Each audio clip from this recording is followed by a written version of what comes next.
దాని పైనటువంటి చెక్కు తీసి లోపల మీరు ఆ టెంకాయను పగలగొట్టి లోపల తీసుకుంటే తింటేనే కానీ అది అర్థం కాదు.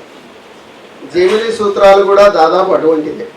అయితే ద్రాక్షాపాకానికంటే కూడా నారికేళ పాకం కాస్త తీయగా ఉంటుంది, ఒంటికి మంచిది కూడా ఒకటి.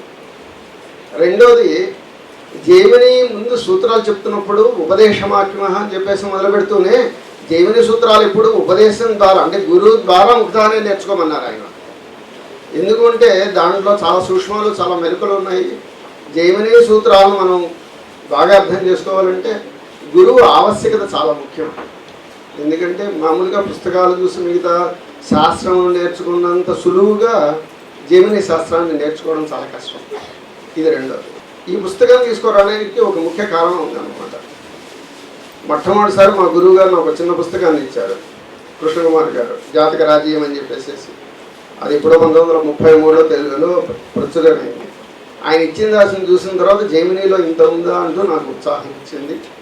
అక్కడి నుంచి తర్వాత మధుర కృష్ణమూర్తి శర్మ గారితో నేను ఇది చేసినప్పుడు, అనుసంధానం చేసినప్పుడు ఆయన చాలా పుస్తకాలు పంపించారు. ఆయన వ్రాతపత్రం 1950లోనే ఆయన మద్రాసు ఓరియంటల్ లైబ్రరీకి, తంజావూరు ఓరియంటల్ లైబ్రరీకి పోయి చేతితో రాసుకొచ్చారు. అప్పుడు ఈ జిరాక్స్లు ఈ మిషన్ లేవు కదా, అవన్నీ తీసుకొచ్చి ఆయన పంపించినటువంటి వ్యాఖ్యానాలన్నీ వ్రాతపత్రం నాకు పంపించారు.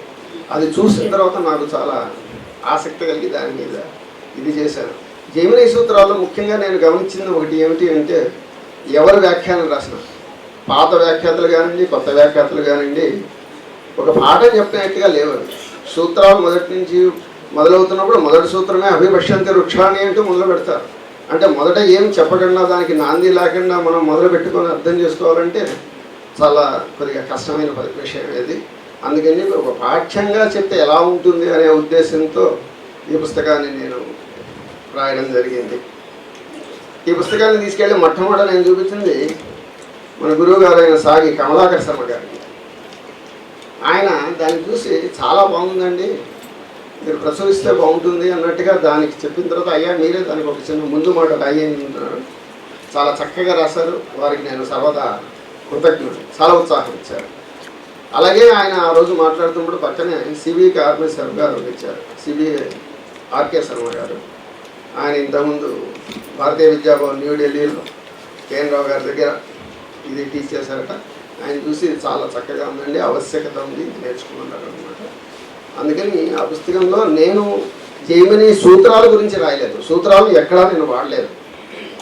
సూత్రాలలో చెప్పినటువంటి ముఖ్యమైన విషయాలు మాత్రమే నేను తీసుకొని ఆరుఢం అంటే ఏమిటి, ఆత్మకారకుడు అంటే ఏమిటి, వాటిని ఎలా వాడాలి అన్నాను మొదటిది.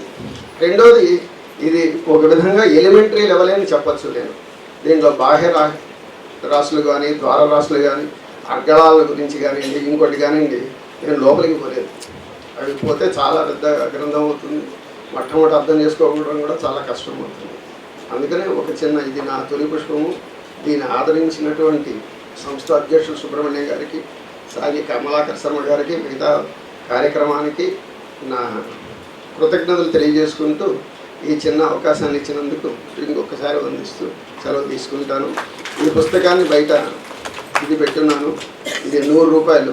అయితే ఈరోజు స్పెషల్గా 20% డిస్కౌంట్ ఇచ్చి 80 రూపాయలకి ఇద్దామని నిర్ణయించుకుంటున్నాను. ఆసక్తి గల వాళ్ళు తీసుకోవచ్చు. సెలవు, నమస్కారం. సుమారు ఒక 10 సంవత్సరాల క్రింద కమలాకర్ శర్మ గారి ఇంట్లో చాలా కాలం స్నేహం నాకు ఆ మిత్రుడితో కూర్చొని ఏదో పిచ్చాపాటి మాట్లాడుతూ ఉంటే ఆయన అన్నారు కదా, ఊరికే ఇలాగా మీరు చెబుతూ ఉంటారు, ఎన్నో విషయాలు మీరు మాట్లాడుతూ ఉంటే ధార పోతూ ఉంటుంది, ఇవన్నీ ఒక కాగితం మీద రాసి పెట్టి ఇవ్వకూడదా అన్నారు. చూద్దాంలే అన్నాను. అలా కాలం గడిచిపోయింది, కొన్నేళ్ళు గడిచిపోయాయి. సంస్థ వారు చక్కని పత్రిక ఆరంభం చేశారు. అప్పటికే మూసీ మాసపత్రిక కమలాకర్ శర్మ గారి సంపాదకీయంలో కొన్ని ఏళ్లుగా వస్తూ ఉంది. అలాగా మళ్ళీ ఒక 5-6 సంవత్సరాలు గడిచిన తర్వాత మళ్ళీ ఏదో మాట్లాడుతూ ఉంటే 2 కాగితాలు చేతికి ఇచ్చారు, రాసి ఇవ్వండి అన్నారు. ఊరికే మాట్లాడకండి అన్నారు. ఇవన్నీ కాగితం మీద పెట్టి ఉపయోగపడతాయి కదా అన్నారు. శుభం అన్నారు, వెంటనే మొదలుపెట్టాను. తిథి వార వర్జాలు ఇవన్నీ కూడా నేను పాటించుకోలేదు ఆ నిమిషంలో. సుమారుగా 4 సంవత్సరాలు 5 సంవత్సరాల పాటు ధారావాహికగా ఈ వ్యాస పరంపర పోతూ వచ్చింది. మధ్యలో ఎక్కడైనా ఏదైనా నా వ్యక్తిగత కారణాల చేత సమస్యల చేత బాధింపబడుతున్న సమయంలో కూడా సోదరి మనోహరి పత్రిక పోస్ట్ చేయాలి, మూర్తి గారు మీ వ్యాసం రాలేదు అంటే 1-2 సార్లు వాళ్ళ ఇంటికే వచ్చి అక్కడే 2 కాగితాలు తీసుకుని రాసిచ్చిన జ్ఞాపకాలు కూడా నాకున్నాయి. వారికి ఇంకా బాగా జ్ఞాపకాలు ఉన్నాయి. ఇప్పటికీ వారి సంపాదకీయంలో వచ్చేటటువంటి మూసీ మాసపత్రికలో ఇదే ప్రకారంగా ఒక 5-6 ఏళ్లుగా అవి కూడా యాత్ర అన్న పేరుతో వ్యాసాలు రాస్తూ ఉన్నాను. నాహంకర్త హరికర్త అనే వాక్యం పైన సంపూర్ణ విశ్వాసం ఉన్నవాడిని నేను.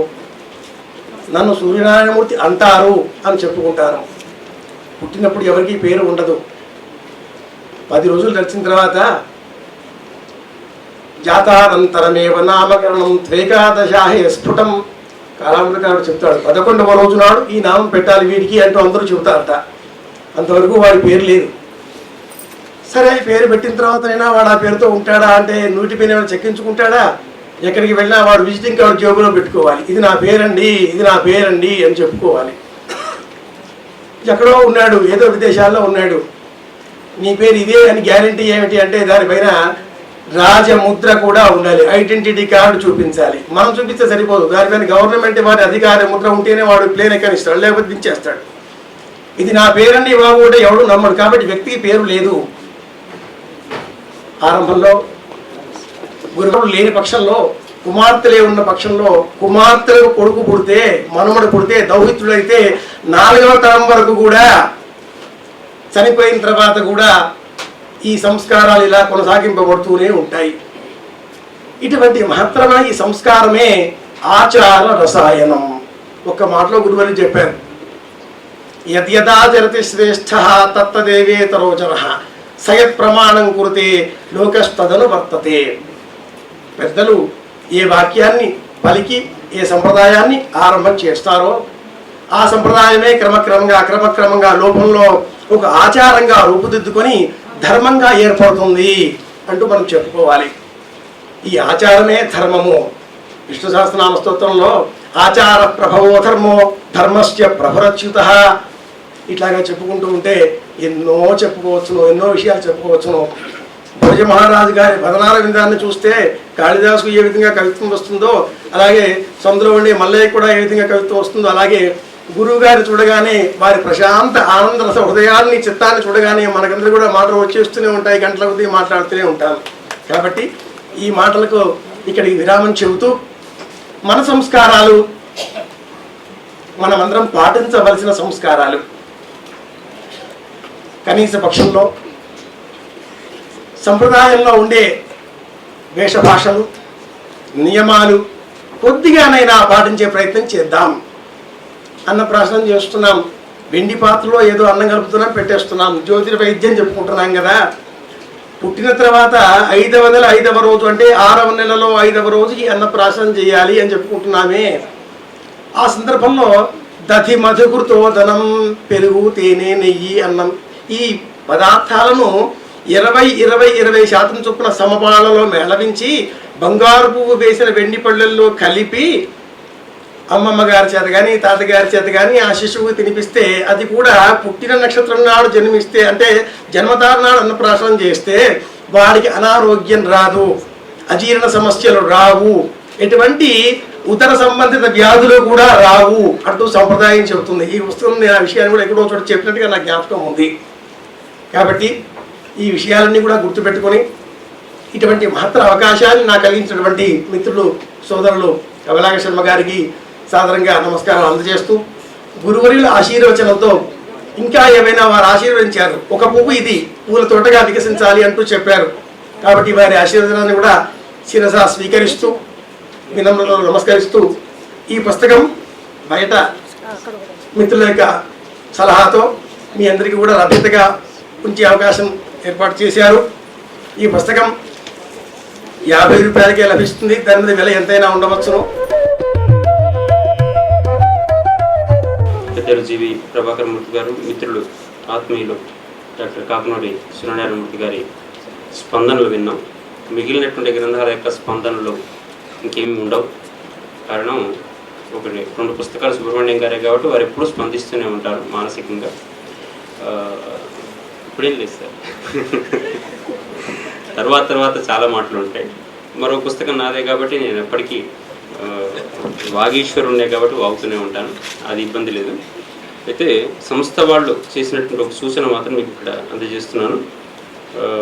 ఈరోజు ఈ సావనీర్ 150 రూపాయలది 100 రూపాయలకని, మేలాపకం 75 రూపాయలు 50 ఇస్తారని, ఆనందవాహిని అంతర్వాహినిలు కూడా 50 రూపాయలకే దొరుకుతాయని, జ్యోతిష కిరణం 100 రూపాయలని, జ్యోతిష పరిశోధన 50 రూపాయలని, అన్నిటికి కూడా ఈ రోజుకు అదే మామూలుగా ఇప్పుడు చేసేటట్టుగానే డిస్కౌంట్ రేట్లు మనకు కనపడుతున్నాయి.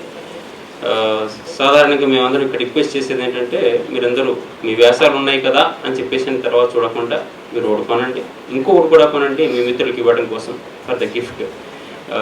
ఇది సంస్థకు మనకు అందరికి కూడా ప్రయోజనకారి అవుతూ ఉంటుంది.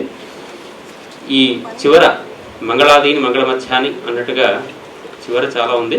మంగళ మధ్యంగా ప్రస్తుతం ఒక మంగళ గీతాన్ని ఆలపించవలసిందిగా ఆత్మీయురాలు చిరంజీవి ప్రజ్ఞ వేదిక మీకు ఆహ్వానిస్తున్నారు.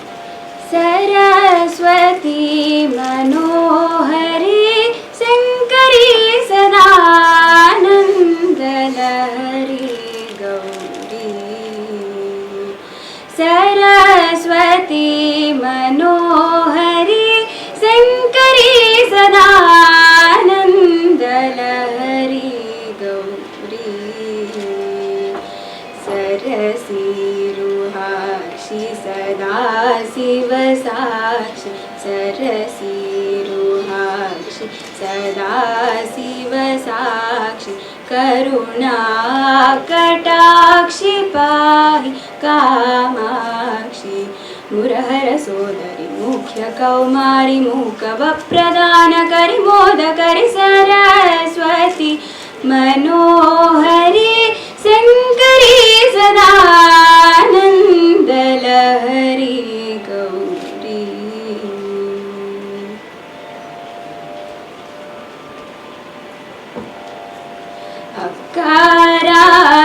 अकाराजाक्षरा स्वरूपिणी अंतकरण रूपेक्ष चापिणी, अकाराजाक्षरा स्वरूपिणी अंतकरण रूपेक्ष चापिणी, प्रकाश परमाद्वैत रूपिणी परे त्रिपुर सुंदरी चिद्रूपिणी, प्रकल्पित प्रपंच प्रकाशिनी प्रसिद्ध गुरुगुह जन निवासिनी, प्रकल्पित प्रपंच प्रकाशिनी प्रसिद्ध गुरुगुह जन निवासिनी, विकल्प जटिल विश्व विश्वासिनी विजयकांक्षी नगर निवासिनी, सरस्वती मनोहर